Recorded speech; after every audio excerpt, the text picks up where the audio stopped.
The road was ice.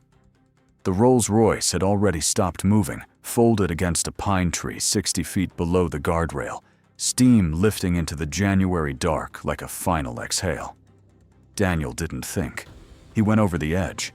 His mechanic's hands found her pulse before the cold found him faint, threadbare real. He held 2 fingers to a stranger's wrist and stayed exactly like that until the sirens crested the ridge. Then he stood, climbed back up the embankment, and drove away. No name left behind. No explanation. Just a man who showed up, did what needed doing, and disappeared like he was never there at all. The woman in that car would spend weeks trying to find him, not out of gratitude, out of something she couldn't yet name, something $3 billion had never once bought her. Daniel Brooks woke before his alarm. He always had for 19 months now, ever since the house stopped making the sounds it used to make. The coffee maker hissed in the kitchen. Outside, Silver Creek was still dark, the kind of dark that came with January at altitude, when the mountains held the night a little longer than anywhere else. He stood at the counter and drank his coffee without sitting down. Sitting felt too much like resting, and resting felt too much like thinking. And thinking in that kitchen, with that chair still angled the way Claire used to angle, it was something he hadn't fully learned to survive yet. By 5:45, he was pulling on his jacket. By 6, he was at the foot of the stairs. "Ethan." His voice was low, practiced, the tone of a man who had learned to wake a child gently, because there was no one else to do it. Time. A shuffle from above. Then footsteps, deliberate and small. Ethan came down the stairs with his backpack already on his shoulders, and his sketchbook tucked under one arm the way other kids carried footballs. 8 years old with his mother's eyes, and his father's habit of not saying the thing he was actually thinking. He sat at the table and ate his cereal in 3 concentrated minutes, while Daniel packed the lunch he'd made the night before. Neither of them spoke much in the mornings. They had built a rhythm instead, a quiet, functional thing that held them both upright. On school days, Daniel dropped Ethan at the front entrance before continuing to the garage. On days when school was out, Ethan came with him, sat in the waiting area with his sketchbook and his juice box, and treated the shop like a second home, which in most practical ways it was.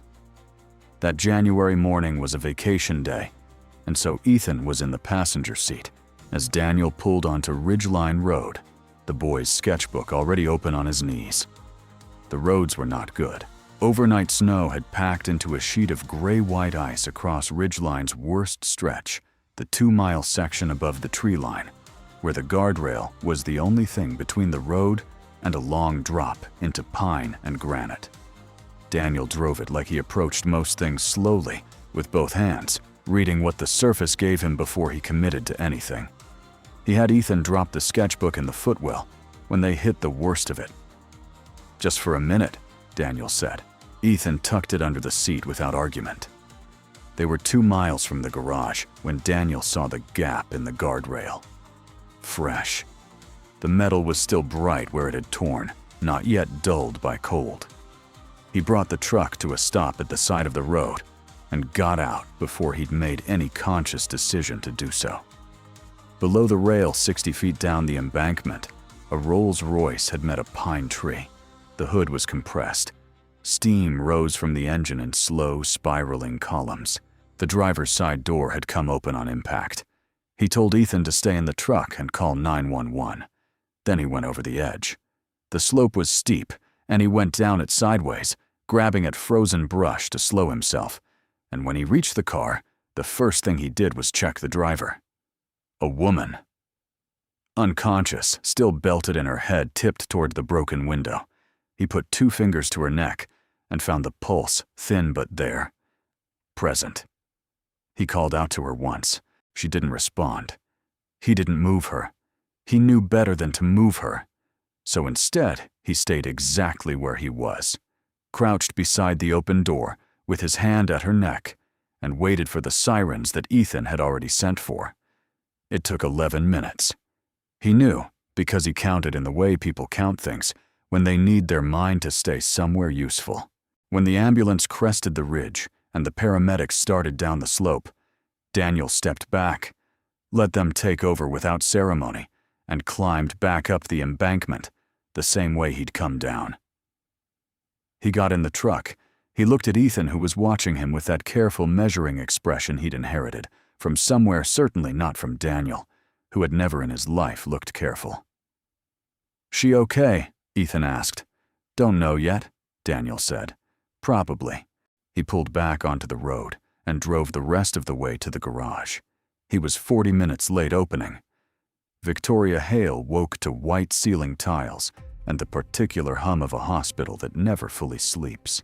Her first coherent thought was not about the accident. It was about the hand. Specifically the 2 fingers at her neck, placed there without urgency, without performance, without any of the particular theater that surrounded her in ordinary life. She was used to being handled carefully. She was not used to being handled simply. There was a difference, and in the fog between unconsciousness and full waking, that difference had lodged itself somewhere beneath her sternum and refused to move. By the time her assistant arrived, Petra, 40 minutes after Victoria sent the text, which was a personal record, Victoria had already reviewed the police report on her phone and noted that the witness who called 911 had not provided a name. The paramedics had noted a man on scene when they arrived, departed before they could speak with him. Dark blue pickup truck, Colorado plates. No further detail. Petra set a coffee on the bedside table and said, "I'll get the lawyer to draft a thank you." Victoria looked at the ceiling. "No." Petra waited. "Find out who he is first." Victoria set her phone face down on the blanket. Silver Creek is a small town. A man with a dark blue truck who knows how to check a pulse in under 10 seconds without panicking. That's not anonymous. And then, Victoria didn't answer immediately. She was thinking about what she actually wanted, which was a thing she had become over the years, quite disciplined about not doing in front of other people. A thank you letter through her lawyer was clean, appropriate. It would cost her nothing and require nothing of her, and the man would receive a check large enough to make the story feel finished, and that would be that. That was what a CEO did. But she kept returning to those 11 minutes she could not account for. 11 minutes during which some stranger had made the choice to stay, not because it was his job, not because there was anyone watching, not because she was Victoria Hale, but simply because she was a person. And persons in distress deserved someone beside them. She couldn't remember the last time someone had made that calculation about her. "Book me a cabin outside Silver Creek," she said finally. "Something quiet. I'll go myself." Petra's expression suggested she had several thoughts about this. She kept them to herself, which was why Victoria had kept her employed for 6 years. "Under your name." No. The decision had the clean feeling of a door shutting not against something, but toward something. Victoria didn't examine it too closely. She'd learned that examining the reasons behind the things she genuinely wanted had a way of talking her out of them. The garage that bore the name Brooks Auto and Repair sat at the edge of Silver Creek's main strip, between a hardware store and a diner that still had the same neon sign it had used since the 1970s. It was not a large operation. Daniel ran it himself with occasional help from a part-time teenager who showed up 3 afternoons a week and occasionally showed initiative. What it lacked in scale, it made up for in reliability. Half the town brought their vehicles to Daniel, not because he was the only option, though geographically he nearly was, but because Daniel had a reputation for telling you exactly what was wrong and charging you only for what you actually needed. In Silver Creek, this was considered a form of integrity bordering on the eccentric. He worked 12 hours that day, sometimes more. The labor wasn't punishing, he was good at it, had been since his early 20s, but he pushed the hours deliberately, the way a man pushes against a wall, not to move it, but to feel something solid. At 6 in the evening, he drove home with Ethan and listened to his son describe a drawing he'd been working on 2 trees on a ridge the way the snow collected differently in the branches, depending on wind direction. "Did you look that up?" Daniel asked. "No," Ethan said. "I just watched." Daniel nodded. He kept his eyes on the road. At home after dinner, Ethan sat at the kitchen table with his sketchbook open while Daniel cleaned up. The house was quiet in the particular way it had been for 19 months, not empty exactly, but aware of what was missing. Daniel dried the same plate 3 times without noticing. Somewhere east of them in a hospital room in Denver, a woman lay awake with the memory of a stranger's steadiness pressed against her, like a question she hadn't yet figured out how to ask. Neither of them knew the other's name. That would change in 9 days. She arrived on a Tuesday 9 days after the accident in a rented Honda Civic, the color of old pewter. She had dressed for the part with the particular precision of someone who understood that costume was a form of architecture. Dark jeans, a wool sweater that had seen better days, hair pulled back without ceremony. No jewelry except a thin watch she almost never wore. She had thought about everything except how cold it would be, and Silver Creek was very cold. The heater in the Civic had conveniently stopped working somewhere on the mountain pass. She pulled into Brooks Auto and Repair at 9:47 in the morning, with her hand slightly stiff and a story she had rehearsed twice and then deliberately set aside because rehearsed stories had a texture that people like Daniel Brooks would notice. She told him her name was Emily Carter. She said she was a graphic designer passing through from New York on her way to visit a college friend in Durango, and that the heater had given out near the summit. Daniel listened to this with the expression of a man receiving a work order, attentive, absent of judgment. He looked at the car, not at her. He said he could have a look. He said it would be a couple of hours. Emily Victoria said that was fine. She sat in the small waiting area with a cup of coffee from the machine in the corner and watched Daniel Brooks work. He moved the way competent people move without waste. Every action had a purpose, and the purpose was served, and then he moved to the next one. He was not performing. He was simply doing the thing that needed doing, the same way he had gone down an embankment on a January morning without stopping to consider whether it was a good idea. Ethan came in after school. He dropped his backpack behind the front counter, retrieved a juice box from the mini fridge, and opened his sketchbook on the low table in the waiting area without acknowledging that anyone else was in the room. Then he began to draw. Victoria watched the page take shape: pine trees, a ridgeline the specific geometry of snow on branches. The observation was so precise and the hand so steady that she set her coffee down. "That's very good," she said. Ethan looked up. He had his father's directness and none of his caution about deploying it. "I know," he said, and returned to the page. Victoria almost smiled. Daniel charged her $80 for the heater repair. $80 was in practical terms less than the cost of a single menu item at the last dinner she'd attended in Manhattan. She paid in cash because she had thought to bring cash, and she thanked him, and she left. She came back the following Thursday. The second time, the Civic had a noise from somewhere near the front left wheel, a sound she described to Daniel as intermittent, which was true in the sense that it had been intermittent once, briefly 3 weeks ago in a parking garage in Denver, and had not recurred since. Daniel drove it twice around the block. He said he didn't hear anything. He said to bring it back if it got worse. He didn't charge her. She sat in the waiting area for 40 minutes anyway, because Ethan was there. She had carried 2 decades of professional knowledge about how art happened, how talent announced itself, how it developed or failed to what distinguished a natural eye from a trained one. She had that knowledge, the way a doctor has knowledge about the body without sentiment as a working tool. What Ethan had was not the product of instruction. It was something structural, something in the way he perceived and then translated, and she recognized it with the clarity of someone who had spent her entire career looking for it. She asked him what he thought about when he drew. He considered the question with more seriousness than most adults gave it. "I think about where the light stops," he said. She asked him if he'd ever taken classes. He shook his head. Daniel appeared in the doorway at that moment, wiping his hands on a shop rag, and watched the two of them with the neutral attentiveness he applied to most things. She asked about my drawing, Ethan told his father. I see that, Daniel said. Nothing more was said. But when Victoria left that day, Daniel stood at the garage door and watched the Civic until it turned off the main strip and disappeared.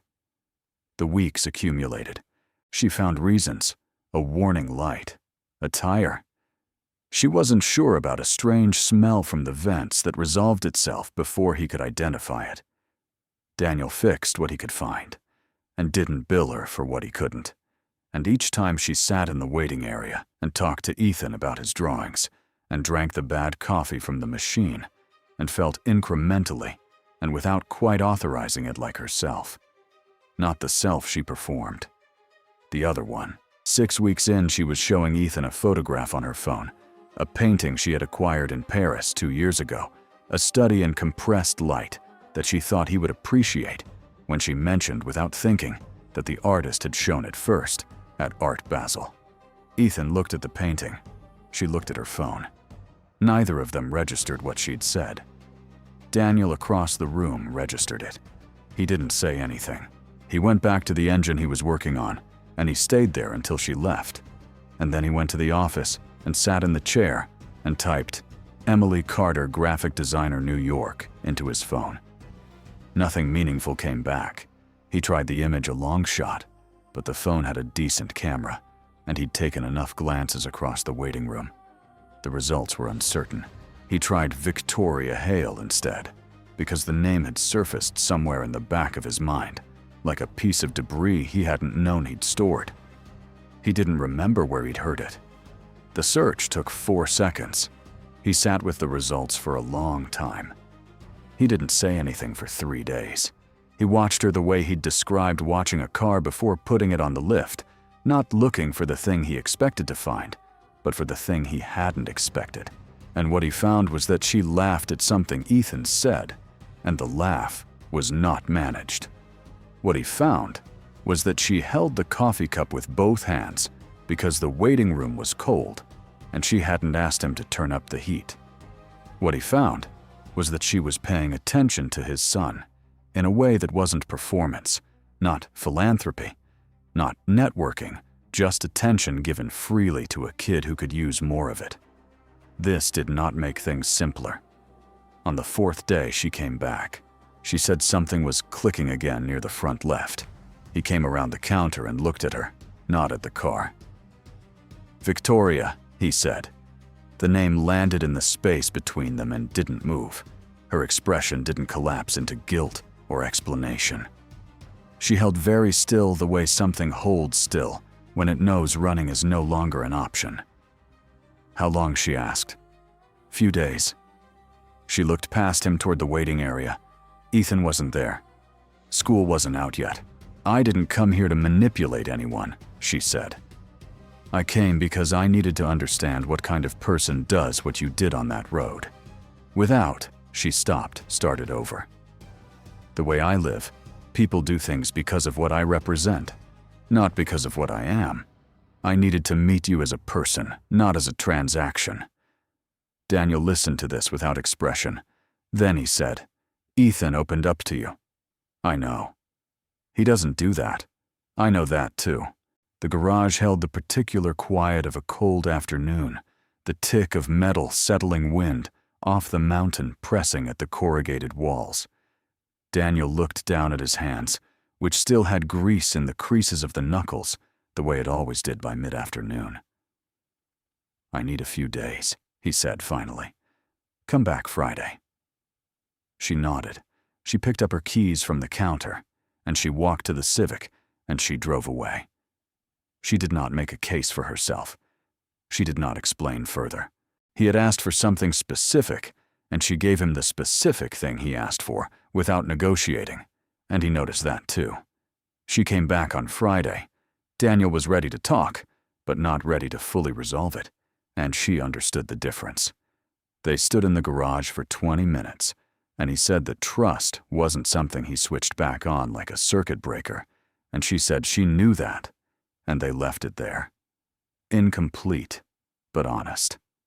She drove back to the cabin. He closed up the shop. That was a Friday. 18 days passed before everything changed. Not because Daniel hadn't been thinking he had every day in the margins of invoices, and the drive home, and the space after Ethan fell asleep. He had been deciding slowly the way he decided most things. But before that decision could surface cleanly, the phone rang. It was the school. Ethan had been in gym class. He'd sat down on the floor during a relay race and not gotten back up. His color, the teacher said, had gone wrong very quickly. The ambulance had already been called. By the time Daniel got to the hospital in Denver, Ethan was in a room with monitors attached, and a pediatric cardiologist using words like structural anomaly and intervention timeline, with the careful precision of someone delivering information they knew would not land gently. The condition had been present since birth undetected, or rather, detected now in the particular way that hidden things eventually surface. The heart was working around a problem that it could not work around indefinitely. Surgery was necessary, specialized. One of 4 centers in the country could perform the specific procedure required. Denver was one of them. The cardiologist named a timeline. Daniel wrote it on the back of a gas receipt because it was what he had in his pocket. In the hallway later, he sat in a chair and did the arithmetic. $14,000 in savings, $8,000 available on his credit line. The garage was an asset, but assets took time to move, and time was the one thing the timeline on the gas receipt didn't have. He had gone over the numbers twice and arrived at the same answer both times, which was that the answer was not enough. His phone was in his hand. He had scrolled without fully meaning to the contact listed under Emily, which he had not deleted and which he knew was not Emily. He stared at it. Calling meant something. Not the asking he could carry the asking.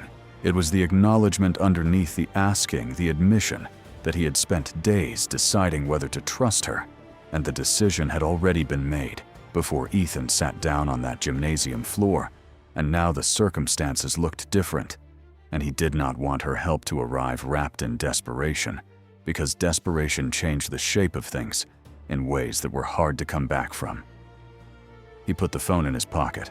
He went back to the room where his son was lying with a monitor drawing his heartbeat in a steady green line across a screen, and he sat in the chair beside the bed, and he watched that line the way he'd once watched a pulse at a stranger's neck, counting, staying present, refusing to look at anything except the thing that was actually happening. The line held. He stayed. The call came from Petra. Daniel was in the hallway outside Ethan's room, standing at the window that looked out over the hospital's east parking structure, when his phone buzzed with a number he didn't recognize. He answered out of the reflex of a man who had learned that unknown numbers in certain seasons of life could not be ignored.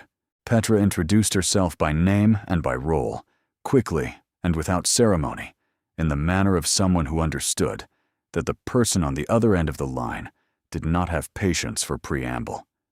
She said that Victoria had remained in Silver Creek after their last conversation. She said Victoria had heard about Ethan. The town was small. The hardware store owner knew the school principal, and information moved through Silver Creek, the way cold moved through old insulation, finding every gap. She said Victoria had spent 2 days making calls, and that the surgeon she'd reached was the one her own board members flew to when their children needed cardiac work, and that there was a surgical slot available in 12 days if Daniel would authorize the consultation. Then Petra said something that Daniel didn't expect. She said Victoria was downstairs, ground floor, the chairs near the east entrance. She had been there for 3 hours. She had chosen not to call Daniel herself. Petra said this plainly because she didn't want him to feel the weight of her name on the other end of the line when he was already carrying enough. She would not come up unless Daniel said she could. The line stayed open. Daniel looked at the door to Ethan's room, the small rectangular window, the green line crossing the monitor screen in its steady, indifferent rhythm. He thought about the gas receipt in his pocket with the numbers on it. He thought about sitting in that chair for 2 days, refusing to make a call. He thought about a woman who had driven to Denver, found the right building, and then sat in a lobby chair for 3 hours without announcing herself, without leverage, without the particular impatience of someone who was accustomed to getting through doors. "Tell her she can come up," he said. She arrived at the door of the room alone.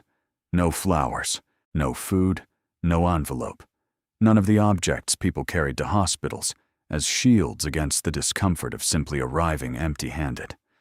She stood in the doorway in the same wool sweater she'd worn 6 times across the waiting room in Silver Creek, and she looked at Daniel, and she didn't try to make her face do anything in particular. "I'm sorry," she said, "for the way I handled it. From the beginning." Daniel looked at her for a moment. "Not for being here." "No," she said, "not for that." He stepped back from the door and let her in. She sat in the chair on the far side of Ethan's bed. Ethan had been moved to a step-down room the previous afternoon, monitors still present, but fewer, and the cardiologist had used the word stable twice in 12 hours, which Daniel had taken as permission to exhale slightly. The boy was awake, drawing in his sketchbook propped against his knees, with the careful determination of someone refusing to let a hospital room interrupt a project. He looked up when Victoria entered, and said with complete composure, "Hi, Emily." Victoria looked at the boy, and something crossed her face that she didn't manage in time. "Hi, Ethan." "I'm drawing the parking structure," he said. "The light does a thing in the afternoon." "I saw it on the way in," she said. "You're right about the light." Daniel stood at the window and let that settle, and didn't say anything, because there was nothing that needed saying. The consultation happened the following morning. The surgeon was precise and unhurried, in the way of people who had long since stopped needing to perform competence, and he explained the procedure to Daniel in terms that assumed intelligence without assuming medical knowledge, which Daniel appreciated. The surgical slot in 12 days held. The paperwork moved. Daniel didn't ask Victoria what it cost, and she didn't tell him, and the subject occupied exactly the space between them that both of them silently agreed to leave empty, at least for now. Ethan went into surgery on a Thursday morning. Daniel sat in the waiting room for 4 hours and 11 minutes. He knew the count because he had brought nothing to read and nothing to do, and counting was what he did when he needed his mind to stay useful. Victoria sat beside him for all 4 hours and 11 minutes. She didn't talk much. She had brought coffee. Real coffee from the place 2 blocks from the hospital, not the machine in the corner, and she put 1 cup in front of him and kept 1 for herself, and didn't make anything of it. At some point in the 3rd hour, she took out her phone and worked in silence, and Daniel watched her from the corner of his eye and thought that this too was a form of staying. When the surgeon came through the door, he was still wearing his cap, and his expression was the expression of a man delivering a specific kind of news. Daniel was on his feet before the surgeon reached them. "He did well," the surgeon said. Daniel sat back down. Victoria looked at the middle distance and breathed out slowly, and her hand moved a fraction of an inch toward his on the armrest before she pulled it back. He noticed. He didn't say anything about it. They kept Ethan 5 more days. On the morning of the discharge, while Daniel was signing paperwork at the nurse's station, Ethan beckoned Victoria close and showed her the last page of the sketchbook, the parking structure in afternoon light, which he'd completed, and then turned the page to start something else that he wouldn't show her yet.